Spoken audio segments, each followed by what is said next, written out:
and 12 weeks of the NFL season are now behind us.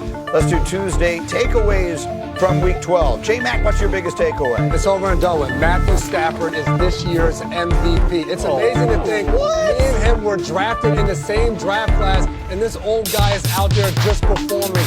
30 touchdowns and 2 interceptions. Did you watch him the other night, Jeff Saturday? Yeah. No, why are you looking like that? Yeah. Unbelievable. Is that a 1-yard touchdown right there? And how many do we have? We had 12 touchdowns that are like 4 yards and left. How about, is this like a whole season we're talking about?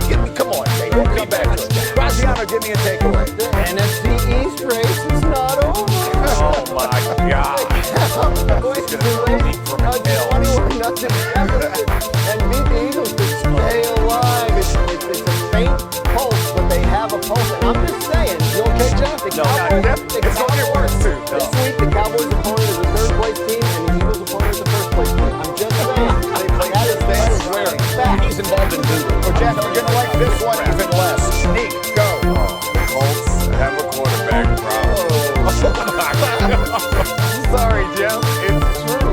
Like we had the best offense in the league up until this game, and when they needed this offense to do something, you saw that the Chiefs decided you're not going to run the ball, and it was nothing they could do. Like they went 3 and out. One of them should have been an interception, except the the linebacker and the DB were fighting over the pick.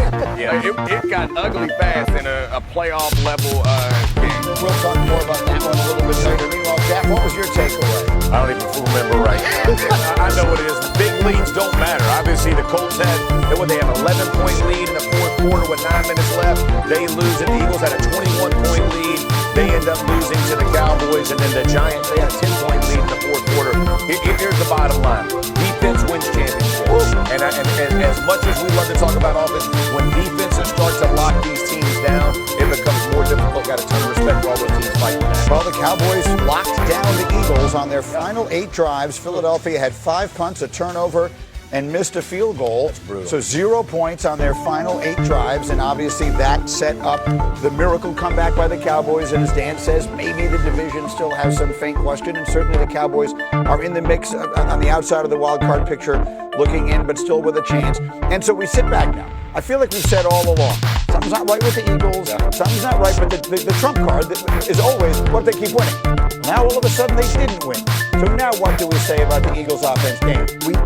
Look, 2 years ago they were 10-1 at this point.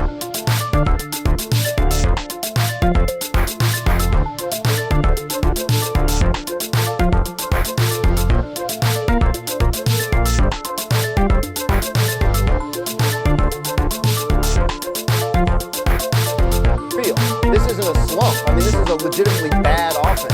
I'm going to give you 2 reasons why. Can we put up B20? It's not the full screen we had planned, but let's go to B20 if we can here, please. But we start with Saquon Barkley, because this offense is really almost exactly the same conceptually and structurally, except that Saquon Barkley last year had one of the great seasons of all time, and this year, among 48 qualified running backs, he is 40th in yards per rush. Let me say that again.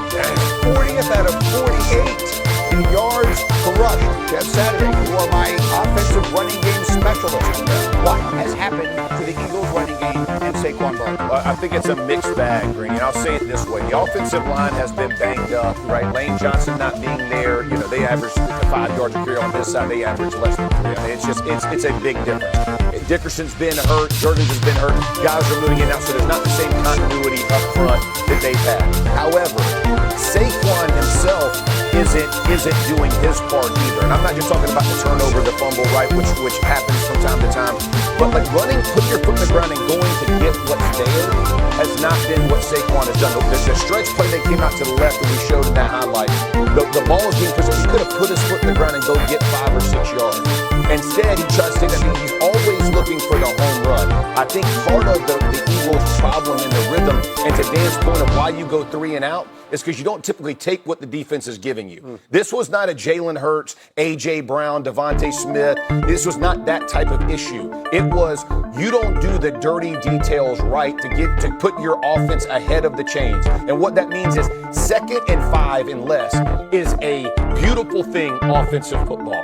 When you are second and long, third and long, it is drudgery because the defensive linemen pin their ears back, linebackers play over the top, they're flying to the ball. It makes everything more difficult. They are not doing the dirty right, and part of that is on Saquon. And I'm just going to put this out there. When Bigsby has been in the game, and he's not in very often, he runs behind his pads downhill, and they are producing yards that way.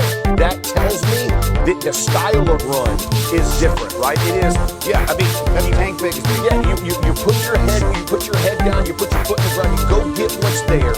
It's not always pretty, it's not always sexy, but it opens up everything else.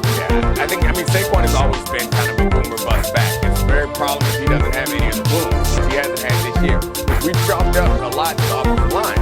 And watching this last game was the first time that you saw, maybe some of Saquon also getting tackled in the open field by Overshown. It's like the Green Bay game just earlier this year. They won that game in part because they couldn't bring Saquon down in the open field. But in this particular game, we see this situation. When you have a superstar back like this, you want him to get 7, 8, 9 yards on a play like that and not be able to be tackled. Yeah, Mariano Overshown making back-to-back, or not back-to-back, but two really good plays. Yeah, this one, Saquon sort of slips. Yeah. But one way or another, the Cowboys' defense is better than it was, but Saquon Barkley, and I'm not trying to make excuses, but this is the reality of it. Historically, when running backs have these seasons like he had last year where they touch the ball on every play, 400-plus touches, the next year it's never the same again. And maybe it's as simple as that.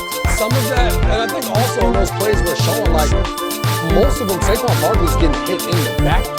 And Hembo said that to me this morning, where he has the same amount of negative runs as Ashton Jeanty. And we talk about the Raiders, we talk about how bad their offensive line is, and they just fired Chip Kelly, their offensive coordinator, on these runs. Like, we're expecting Saquon Barkley to be superhuman. As soon as he got the ball, Quentin Williams had a hand on him. So some of these things are an offensive line issue, and Jeff made mention of that as well. So, yes, we can look at Saquon Barkley, and he's the exact same he was last year after he carried the ball 1,000 times. Probably not. But at the same time, there needs to be more space, because to your point, Nick, that's the type of back he is. And can I say this? When teams realize like that your back is going to stutter before he hits the hole, a ton of slants and pivots. So teams will either slant to the gap beside him, which makes it more difficult, like there's not good fits, or they try to penetrate the line of scrimmage. If you watch the Cowboys, they were literally tackling the run on the way to Jalen Hurts. When you have those kind of shooters, there has to be an answer offensively, and the Eagles have not presented that. There you see it, 482 touches last year, if you include the playoffs. Winning out and go to the playoffs. You do not bench your franchise quarterback because your season's gone bad. Yeah, I think at this point, while you still have a chance, it's important if your quarterback can play to put him out there. If it gets out of reach, he is your quarterback who also has been quite injury prone. I think there's another conversation to be had. Right now, it's unrealistic, but it's possible. He wants to play, and to your point, the culture setting point, that all feels fine and good until something happens. I know that he can't further re-injure this specific injury, and so, but Joe Burrow has not been the most durable quarterback in the league. What I'm interested in seeing with Joe Burrow back out there on Thursday, all we've talked about was this Bengals defense. And we've said it, unless Burrow's going out there to play safety, it doesn't really matter. But we also know from being in that locker room the amount of hope and belief that one player can bring. I want to see what this Bengals defense looks like on Thursday with Joe Burrow back in the lineup, if they can be able to play at a different level. It's not inconceivable that 9-8 wins that division. Correct. So maybe they go on a crazy run. We'll see. They play the Ravens twice starting with this Thursday night. And then one more thing, I touched on it before. Dan